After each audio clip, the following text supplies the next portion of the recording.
I've been researching e-bikes for a year now, looking at everything from switch conversion kits to Pinarello nitros. At first I planned on buying a new bike, because the e-bike conversion kits look pretty fiddly. Look at this Pinarello nitro, doesn't it look gorgeous? I test rode this Trek Verve 4 Plus S. It was great, but it weighs 54 pounds. I looked at the Surly line, but it's ugly. This is their least ugly e-bike. The problem is, all those e-bikes are either really heavy or really expensive. I already have a Trek 520 touring bike, so I decided to upgrade that. I started by looking at the switch kit, but it has terrible range, either 15 or 30 kilometers. At the top there you can see a ring of magnets that has to be zip tied around your bottom bracket and a sensor that has to be zip tied to the frame that detects when you're pedaling. A lot of YouTube reviewers say this doesn't work very well, it's very fiddly. Here's one of the Bafang kits. It gives you a bottom bracket drive, which is nice, but look at all the parts, there's a lot there to go wrong. Then I found the Geeko conversion kit. It puts a motor in the rear wheel, and they've replaced the bottom bracket's cadence sensor with a sensor in the motor. So now a minimalist installation is just the wheel and the battery. And the battery looks like a giant water bottle and replaces one of your regular water bottles. The Geeko conversion kit is made by 100G, a Chinese company. They have a selection of battery capacities and motor powers. Specifically 4 sizes of battery and 3 sizes of motor. The smaller batteries come with a 2 amp charger, the larger batteries come with a 3 amp charger. You can get a 250, a 350 or a 500 watt motor. The 350 and 500 watt motors come with a throttle, which is not legal everywhere, but you don't have to fit it if you don't want to. You can also choose your battery color, your wheel size, and what size cassette you're going to use, if any. I think they only support Shimano. As you make your selection, you get a visual description of what you're buying, a textual description, and the price. Don't forget to click on the $50 off flyout. They'll email you a code that you can use on the next page. For some reason, they ship everything to the EU, and then if you live in the US, they ship it on there. I ordered mine on the 11th of November, and I'm expecting to receive it in mid-December. Once I placed my order, I got a confirmation email from 100G. A few days later, I got an email from Gina saying there was a problem with my shipping address, so I got that fixed. Then I got an email saying my order had shipped. 100G's customer service has been excellent, and I have high hopes that I will enjoy doing business with this company. Now I thought it would take 35 days to get here, but it only took 26, so I'm ready for an unboxing. So the box arrived in good shape, no crumpled corners, no tears. Okay, so there's nothing in the top boxes. So here's the wheel, one of the most important pieces. Man, it's heavy. Here's the documentation. It's worth holding on to because it's got all your error codes there. Overall, the packaging is good. It's not quite like unboxing a new iPad, but it's a lot of fun. Here's your charger. It's surprisingly small and light, and it comes with its own documentation. And the last 2 boxes contain the battery and the battery holder, the controller, and all of the tools you'll need. And when I say all the tools, I mean it. There's a chain whip and a cassette removal tool, a torque wrench. There are 4mm Allen keys, and there's even 2 very cheap tire levers. Now the first task is to take your rear wheel off, remove the tire, the tube, and the cassette.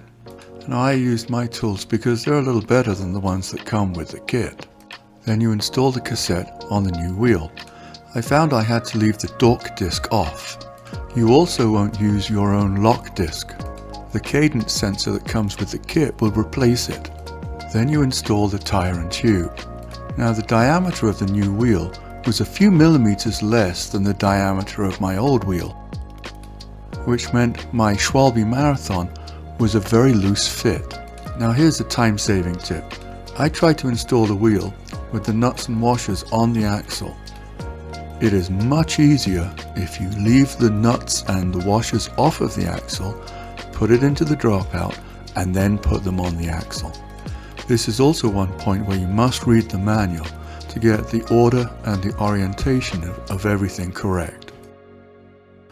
Now at this point I realize I have a bit of a problem. Because the wheel is slightly smaller and is wider than my old wheel, the brakes are not aligned correctly, and I have to adjust them to get them to hit the rims properly. The wheel is also out of true by 2 or 3 millimeters, which is too much. So I'm going to have to take it to the local bike store to have it trued, and I'll have them calibrate the brakes correctly as well. So the next thing to do is to remove the water bottle cages and install the battery holder. On the Trek 520, the water bottle mount points are close to the bottom bracket, which means that installing the battery holder renders both of them unusable. This is by no means the fault of the Geeko kit. The last thing to do, because I've got a 350 watt motor, is to install the controller, and here we run into a major problem. The controller will only fit a 22mm handlebar. Mine is 31.8. I contacted 100G and they recommended threading a zip tie through the bolt holes. This is a horrible hack and completely unacceptable. 100G, you need to provide a controller that fits a 31.8, a 25 or a 22mm handlebar. Whether you order a specific size or you provide shims or make it adjustable in some way, you need to do this. My rear triangle had a 137mm spread, and the Geeko rear wheel fit perfectly. If your rear triangle is narrower, you should take it to the bike store and have them spread it for you. So, other than the problem mounting the controller and the rear wheel being out of trim, everything went extremely well, and it was time for a test ride. Here's my test route.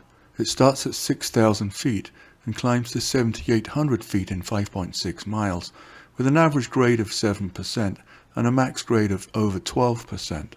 I've ridden this many times on this bike before it was an e-bike, and it normally takes me a little over an hour, and I am completely wasted at the top.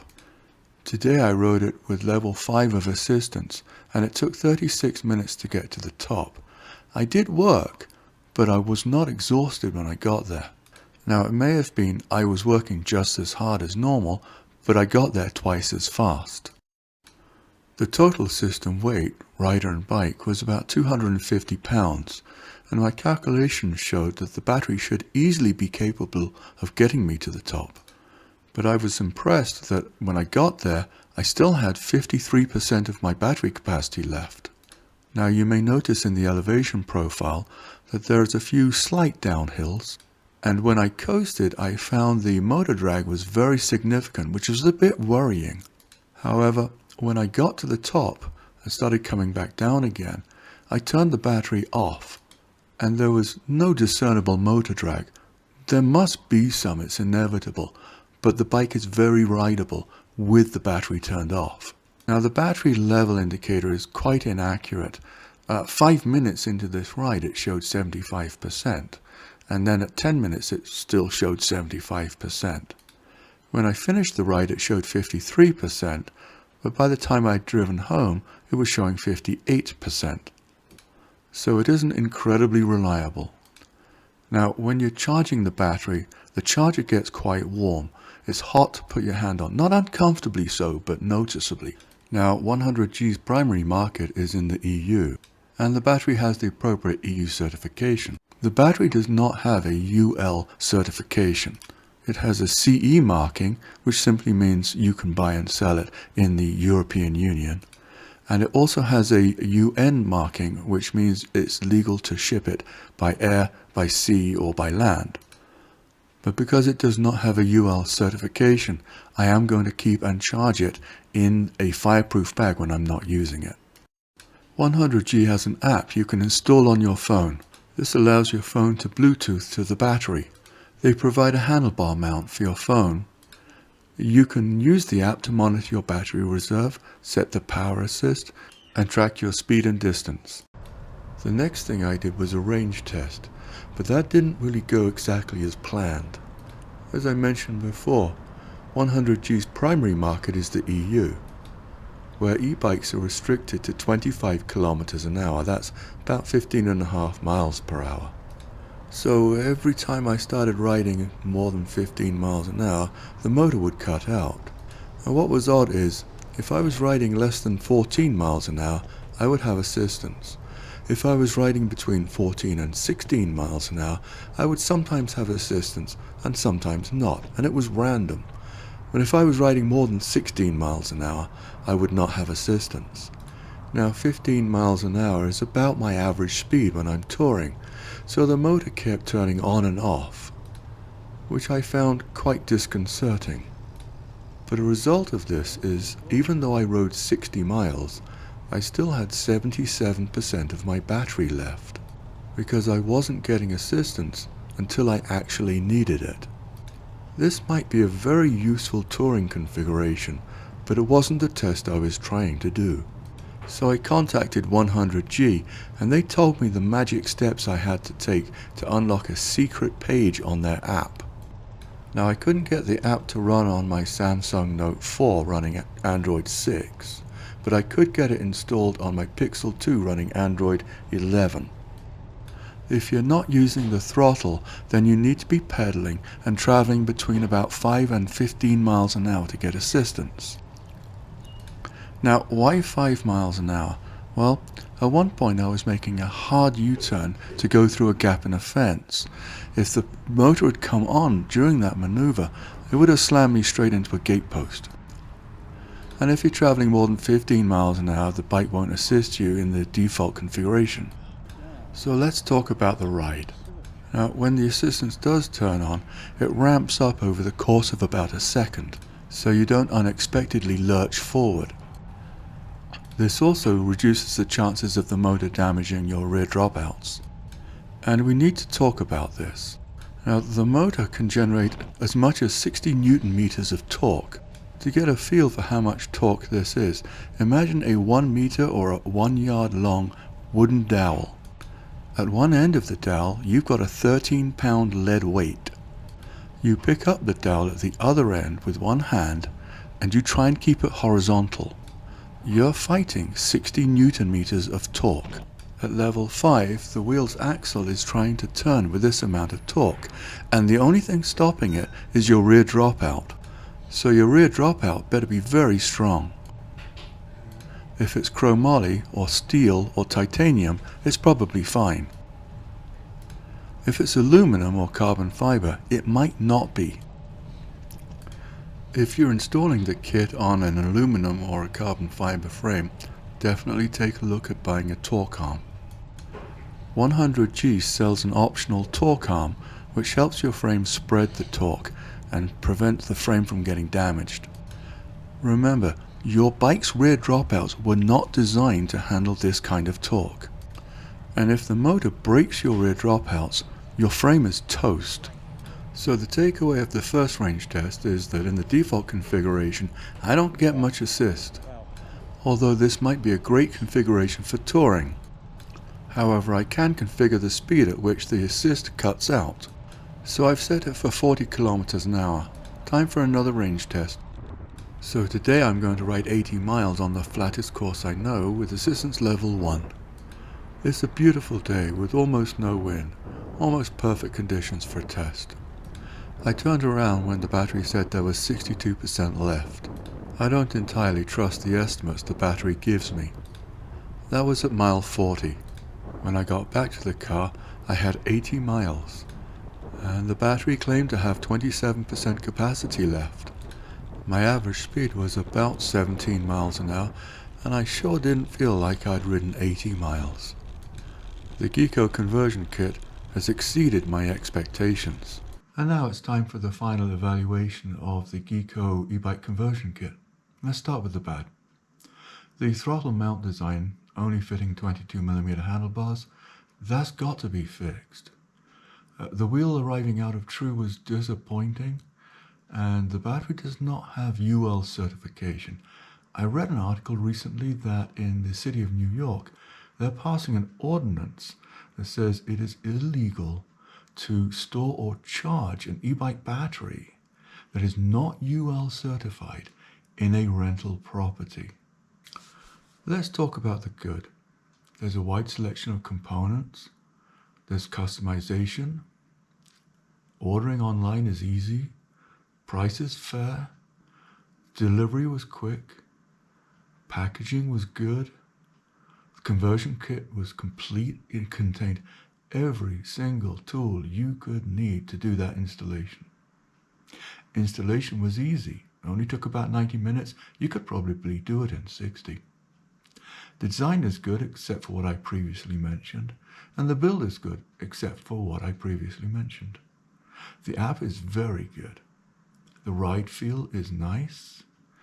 The range is excellent. It's actually a little better than 100G claims. I was surprised. It's whisper quiet at level 1. At level 5, I would call it grumble quiet. It sounds like your grandfather at the Thanksgiving table saying, well, actually, I had a few more things I wanted to say about Biden. Here's some observations. At level 1, the assistance is subtle. In fact, you might forget that you're getting assistance at all until you realize you're doing 20 miles an hour for a 15 mile an hour effort. You still get a good workout. It's just not as good as you think it is. The weight and the acceleration of the bike mean you have to relearn the bike's handling. It takes a little effort. The battery turns off after about 10 minutes of not being used, so after lunch you have to remember to turn it back on again. The throttle alone will only get you about 15 miles an hour, and it doesn't seem to matter what level of assistance you choose. When you're on the throttle, that's what you get, 15 miles an hour. I think I have the perfect touring bike setup, and I'm very glad I bought this. I give it 4 stars.